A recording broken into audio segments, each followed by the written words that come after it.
जय हिंद दोस्तों, मेरा नाम है प्रीतेश शिरवे और आज की इस वीडियो में हम बात करेंगे यूपी इलेक्शन के रिजल्ट के बारे में। जी हाँ, यूपी में बीजेपी ने बम्पर जीत हासिल की है।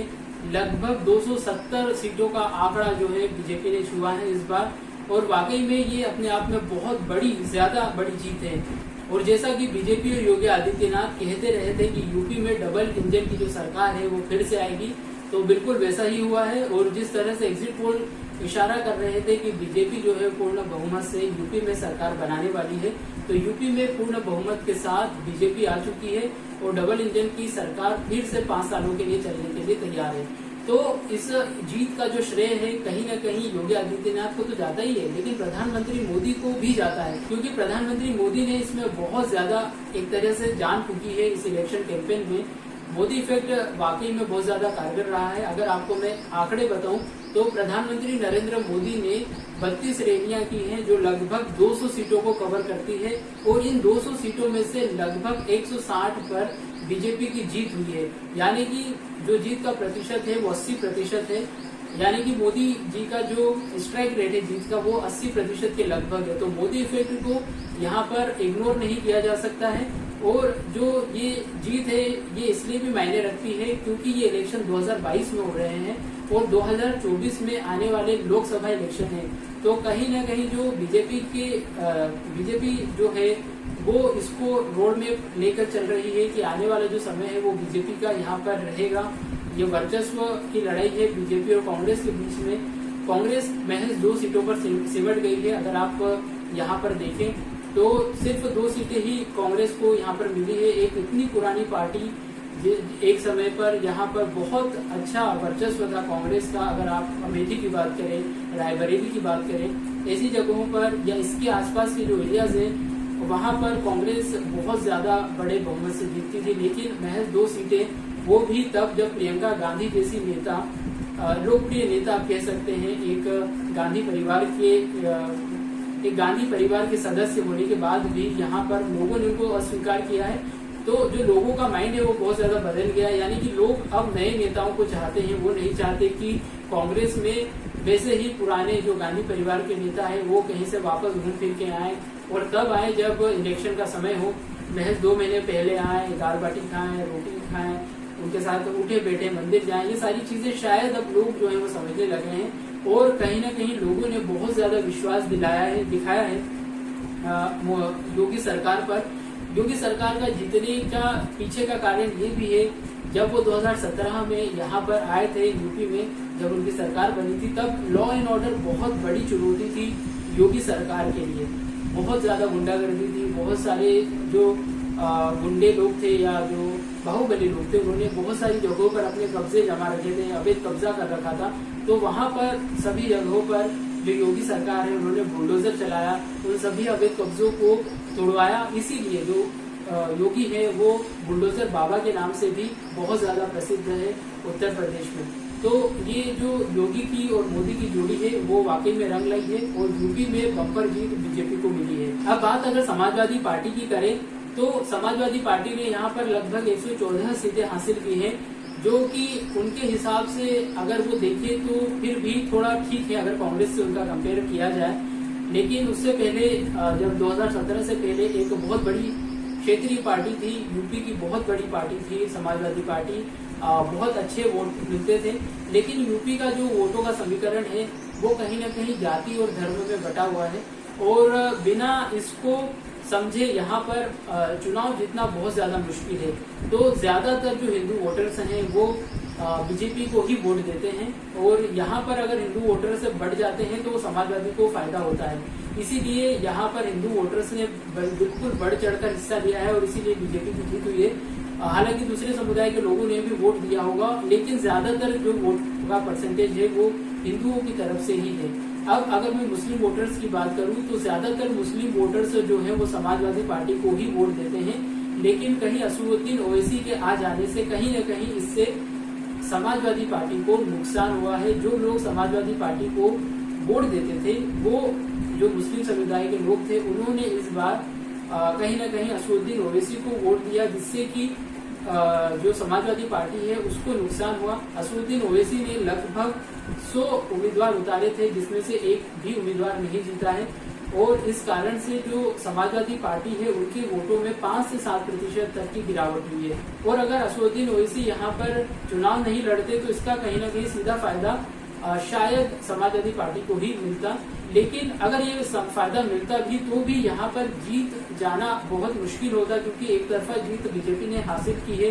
जितने भी एग्जिट पोल थे सभी ने शुरू से यही बताया कि जो बीजेपी है वो पूर्ण बहुमत से यूपी में फिर से आने वाली है। तो यूपी की जो जनता है उन्होंने स्वीकार किया है योगी आदित्यनाथ को, और जो ये डबल इंजन की सरकार है ये फिर से चलने के लिए तैयार है। अब इस जीत का श्रेय किसे दिया जाए, प्रधानमंत्री नरेंद्र मोदी को, बीजेपी को, या फिर योगी आदित्यनाथ को? तो देखिए, मेरे हिसाब से प्रधानमंत्री मोदी के पास बहुत ज्यादा एक्सपीरियंस है और अपने काम की मार्केटिंग और प्लानिंग और उसका एडवर्टाइजमेंट करना बहुत अच्छे से वो जानते हैं।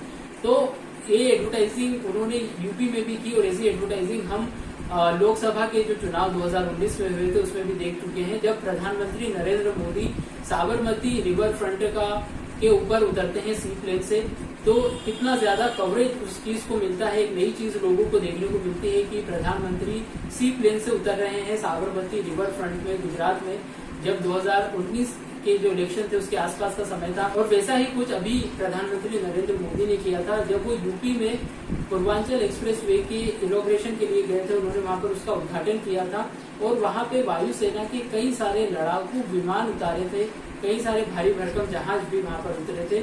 तो कहीं ना कहीं ये लोगों को दिखाने की कोशिश की है कि उन्होंने जो विकास किया है और जो एक्सप्रेस वे बनाया है वो कितना ज्यादा मजबूत है और कितना ज्यादा अत्याधुनिक है। तो पैकेजिंग और मार्केटिंग का प्रधानमंत्री नरेंद्र मोदी का कोई जवाब नहीं है। इस शो को भी बहुत ज्यादा मीडिया कवरेज मिली थी, और ऐसे ही बहुत सारे शो जो है प्रधानमंत्री नरेंद्र मोदी ने यूपी में किए हैं। बहुत सारी रैलियां की हैं, पूरी जान फूकी है। जैसे कि मैंने बताया कि उन्होंने लगभग 200 सीटों को कवर किया है, 32 रैलियां की हैं, जिसमें से 80% सीटें, लगभग 160 सीटें जो हैं वो बीजेपी ने जीती है। अब बात करते हैं कांग्रेस की। तो कांग्रेस में भी प्रियंका गांधी ने जान जरूर झोंकी थी। यहाँ पर सभी जगहों पर उन्होंने अपने इलेक्शन कैंपेन को किया, बहुत सारी सीटों पर गई भी, 150 सीटों पर उन्होंने अपना इलेक्शन कैंपेन किया। बावजूद उसके उसमें से 107 सीटें जो है वो बीजेपी जीती, और महज 2 सीटों पर कांग्रेस का जो काम है वो चल पाया। तो जो कांग्रेस है वो अपने नाम को बचाती हुई दिख रही है, क्योंकि आने वाले समय में हो सकता है कि कांग्रेस हमें यूपी में नजर ही न आए, क्योंकि 2 सीटें बहुत ज्यादा कम सीटें हैं। ये किसी क्षेत्रीय पार्टी को भी अगर आप देखेंगे तो वो बहुत अच्छा परफॉर्म करती है, कांग्रेस के अलावा भी दूसरी पार्टी से। हालांकि मैं समाजवादी पार्टी की बात करूं तो समाजवादी पार्टी भी एक बड़ी पार्टी थी यूपी में, और अच्छी खासी सीटें मिली है, 114 सीटें मिली है। तो विपक्ष के रूप में तो वो रहेगी ही अपने यूपी में, और कहीं ना कहीं इससे जो है लोगों को फायदा होता है। अगर अच्छा विपक्ष है तो अच्छे से दमदार तरीके से जो लोगों की बात है वो रख पाता है और सरकार का विरोध कर पाता है। अब थोड़ा बीएसपी की भी बात कर लेते हैं। तो बीएसपी जो है, बीएसपी का वोट परसेंट भी बहुत ज्यादा कम हुआ है, सिर्फ 1 सीट मिली है, और जो वोट प्रतिशत है वो भी कम हुआ है। यानी कि पहले जो वोट प्रतिशत था वो 22% था, अब जो वोट प्रतिशत है वो महज 12% रह गया है। तो बीएसपी को कहीं ना कहीं इसमें नुकसान हुआ है। कांग्रेस का मैंने बताया कि 2 सीटें हैं।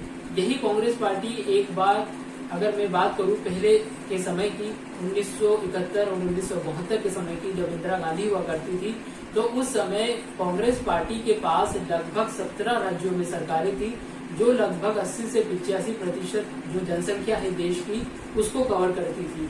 तो आज ये जो कांग्रेस है महज 3 राज्यों में सिमट कर रह गई है।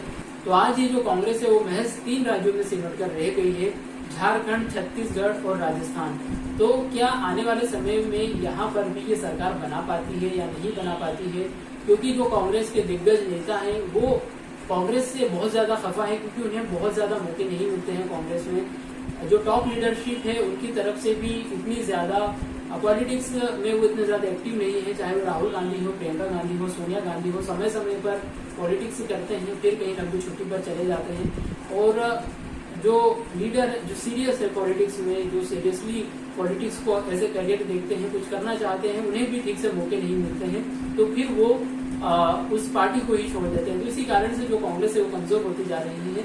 ये ऐसा केस हम ज्योतिरादित्य सिंधिया के इसमें देख चुके हैं, जब मध्य प्रदेश में उनके नाम से इलेक्शन लड़ा जाता है और उन्हीं के नाम से चुनाव भी जीतती है कांग्रेस, काफी ज्यादा बड़ी संख्या में वोट प्रतिशत मिलता है, लेकिन उसके बावजूद भी जो ज्योतिरादित्य सिंधिया है उन्हें सीएम के रूप में स्वीकार नहीं करती है कांग्रेस। यहाँ पर उन्हें सीएम के चेहरे के रूप में नहीं दिखाया जाता है, एक मंत्री के तौर पर उन्हें अलग तलग कर दिया जाता है और कमलनाथ को मुख्यमंत्री बना दिया जाता है। और कहीं ना कहीं वो कांग्रेस पार्टी से खफा थे, इसीलिए अंततः कांग्रेस को उन्होंने अलविदा कहा और वो बीजेपी में शामिल हो गए।